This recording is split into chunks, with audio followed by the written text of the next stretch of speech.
লোকে আমায় ভালোই বলে, দিব্যি চলনসই। দোষের মধ্যে একটু নাকি মিথ্যে কথা বলি।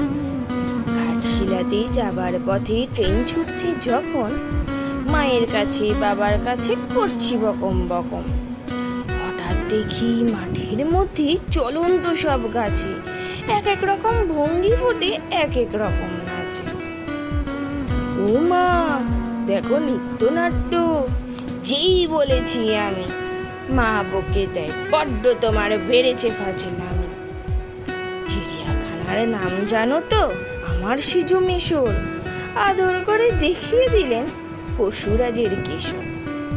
কদিন পরে চুন খসানো দেয়াল জুড়ে একই ঠিক অবিকল সেই রকমই মূর্তি যেন দেখি। ক্লাসের মধ্যে যেই বলেছি সুরঞ্জনার কাছে, জানিস আমার ঘরের মধ্যে সিংহ বাঁধা আছে।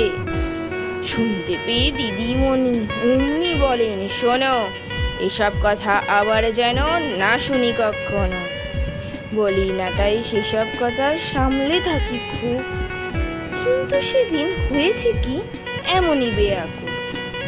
আকাশ পাড়ে আবারও চোখ গিয়েছে আটকে, শরৎ মেঘে দেখতে পেলাম রবীন্দ্রনাথকে।